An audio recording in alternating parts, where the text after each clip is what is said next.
Well, the first question of this edition of the show that was asked by member Sujit Kumar from Ministry of Electronics and Information Technology. The member sought details of government strategy in terms of the cyber law and if they have taken any steps to make the current legislation more robust. Well, there are concerns being raised about cybersecurity and privacy, and the government has taken a serious view of it. And of course, this reply has been given by MOSIT Sanjay Dhotre, and he says that the national strategy for cybersecurity is being formulated. The Office of National Cybersecurity Coordinator at National Security Council Secretariat is formulating this policy. A task force was constituted by involving representatives from different central government ministries and departments for the formulation of the strategy. Inter-ministerial consultations have been carried out. The strategy document has now been forwarded to Empowered Technology Group for consultation. On receipt, the document will be placed before the Cabinet Committee on Security for deliberations and approval. Ministry of Electronics and Information Technology is examining amendment to the Information Technology Act 2000 for strengthening the provisions for cyber security. And joining us on the Question Hour show is Rajya Sabha MP, Mr. Sujit Kumar. Sir, welcome to Rajya Sabha Television and thank you so much for joining us. Thank you so much for having me. So, you've asked a very pertinent question during the first half of the budget session about national cyber security strategy. The government has given a very precise reply. What is your take? Actually, I was not very satisfied with the reply of the government to the Unstarred question that I had asked. As you might know, in September of last year, the government had announced its desire to formulate, or rather to make it public, the national cyber security strategy. It has been 6 months since. We are yet to see the strategy document. Honorable Prime Minister had himself stressed on the need to have a strategy document during last year's Independence Day speech. It has been over 6-7 months now. And as we know, cyber security is so important today because of technological advancement, because of economic growth, because of geopolitics, and particularly because of the threat from a hostile nation like China, which is so aggressive in the cyberspace. So, what are the global parallels or what are the lessons that India can pick up from different countries? See, Harvard University comes out with a National Cyber Power Index, which ranks different nations on the basis of their preparedness on cyber security or cyber ecosystem.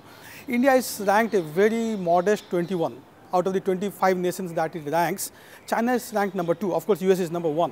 So that tells us how much low prepared we are, how much badly prepared we are.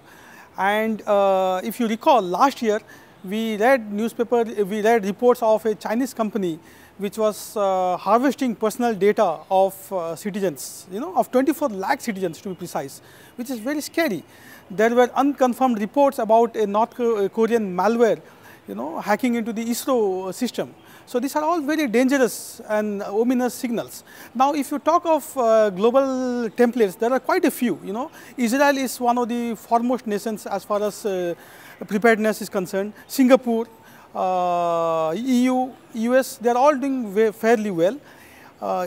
Singapore model, I would like to speak about the Singapore model, which tries to take the expertise of the private sector in formulating its strategy. And I think we have a very robust private sector technological prowess in India. And I hope that the national cyber security policy also harnesses this private sector expertise in India. US banks severely on the cyber diplomacy, and tries to influence global players through its cyber diplomacy. Similarly, I think India also has a major role to play as far as cyber diplomacy is concerned.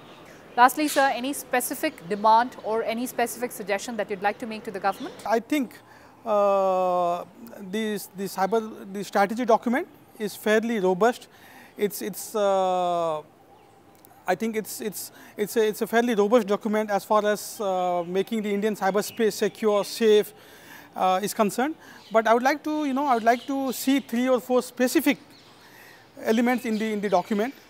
The first would be to ensure that it takes care of cross-border cyber attacks. When I say this, what I mean is that most of the cyber attacks in the future will be state-sponsored. We have threat from North Korea, we have threat from Pakistan, we have threat from China, and then because of this technological Cold War, Whether you agree or not, we are in the midst of a technological cold war between China and the US. US, for instance, has banned many Chinese companies, Huawei being the most prominent. So India should be cognizant of this technological cold war and this state-sponsored cyber terrorism, number one. Number two is that the document should be aware of the evolving dangers of cyber warfare. You know, our adversaries are trying to adopt new strategies.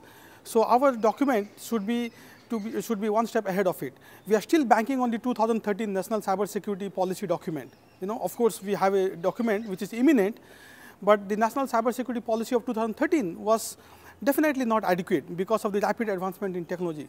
So I think the new strategy document should take care of that. And thirdly, as I mentioned, it should also look into public-private partnership models.